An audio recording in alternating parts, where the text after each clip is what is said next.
కృష్ణా నీళ్లలో తెలంగాణకు అన్యాయం జరిగిందనే ప్రత్యేక రాష్ట్ర ఉద్యమం మొదలైంది. శ్రీశైలం నీళ్లను పోతిరెడ్డిపాడు హెడ్ రెగ్యులేటర్ ద్వారా పెన్నా బేసిన్లోని రాయలసీమకు తరలించుకుపోతున్నారనే అప్పుడున్న 10 జిల్లాలు ఒక్కటై కొట్లాడాయి. పోతిరెడ్డిపాడు హెడ్ రెగ్యులేటర్ కెపాసిటీని 11,000 క్యూసెక్లు నుంచి 14,000 క్యూసెక్లు పెంచినప్పుడు 44,000 క్యూసెక్లు పెంచినప్పుడు ప్రశ్నించిన పార్టీ నేతలు అధికారంలోకి వచ్చిన తర్వాత కృష్ణా ప్రాజెక్టులు గాలి కొదిలేశారు. 2020లో పోతిరెడ్డిపాడును 20,000 క్యూసెక్లకు పెంచడంతో పాటు 2020లో పోతిరెడ్డిపాడును 80,000 క్యూసెక్లకు పెంచడంతో పాటు పక్కనే రాయలసీమ లిఫ్ట్ ఇరిగేషన్ స్కీమ్ నిర్మాణం చేపట్టేందుకు ఏపీ ప్రభుత్వం జారీ చేసిన జియో జారీ చేస్తే ప్రేక్షక పాత్ర పోషించారు. కుండకు గండి కొట్టినట్లుగా శ్రీశైలం రిజర్వాయర్ అట్టడుగున ఉన్న నీటిని కూడా తీసుకెళ్లేందుకు ఏపీ చేసిన ప్రయత్నాలు అడ్డుకోలేదు. రాయలసీమ లిఫ్ట్ ఇరిగేషన్ స్కీమ్ 797 లెవెల్లో కట్టి మొత్తం శ్రీశైలం ఖాళీ చేయడానికి ఆంధ్రప్రదేశ్ ప్రభుత్వం చర్యలు తీసుకున్నా గత ప్రభుత్వం ఏమీ చేయలేదు. రాయలసీమ లిఫ్ట్ ఇరిగేషన్ ప్రాజెక్టు టెండర్ల ప్రక్రియ పూర్తయ్యే వరకు అప్పటి ప్రభుత్వం కేంద్రానికి ఫిర్యాదు చేయలేదు. అదే సమయంలో జరిగిన అపెక్స్ మీటింగ్లో బిజీ షెడ్యూల్ ఉంది అని కారణం చూపెట్టి రాలేకపోతున్నా అంటూ మీటింగ్ వాయిదా వేయాలని అప్పటి ముఖ్యమంత్రి లేఖ రాయటం గత ప్రభుత్వ వైఖరిని బయటపెట్టింది. మహబూబ్ నగర్ చెందిన రైతు ట్రిబ్యునల్ని ఆశ్రయించి స్టే తెచ్చేంత వరకు అప్పటి ప్రభుత్వం నిద్ర నటించింది. గత ప్రభుత్వ నిర్వాహకంతో కృష్ణా జలాలను ఆంధ్రప్రదేశ్ యథేచ్ఛగా తమ ప్రాంతానికి మళ్లించుకుంటోంది.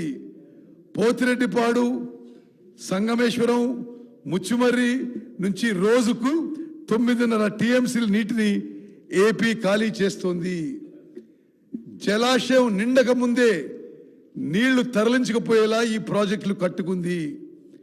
శ్రీశైలం నీళ్లను మళ్లించి రాయలసీమ రత్నాల సీమగా మార్చడానికి ఆనాటి సీఎం ఏపీకి సహకరించడం తెలంగాణ భవిష్యత్తుకు తీరని నష్టం తెచ్చిపెట్టింది. తెలంగాణ రాష్ట్రం ఏర్పడ్డ తర్వాత మొట్టమొదటిగా పునాది రాయి వేసిన Palamuru Rangareddy lift irrigation scheme కింద, అధ్యక్ష ఈ ఫిగర్ మీరు గమనించాలి, తెలంగాణ రాష్ట్రం ఏర్పడిన తర్వాత మొట్టమొదటిగా పునాది రాయి వేసిన Palamuru Rangareddy lift irrigation scheme కింద 27,000 కోట్లు ఖర్చు పెట్టి పెట్టినా ఒక్కెకరం కూడా కొత్త ఆయకట్టు సాగులోకి రాలేదనే విషయం ఈ సభ దృష్టికి తీసుకొస్తున్నారు. 2 టీఎంసీల నీటిని లిఫ్ట్ చేసేందుకు చేపట్టిన ఈ ప్రాజెక్టును అకారణంగా 1 టీఎంసీకి కుదించారు.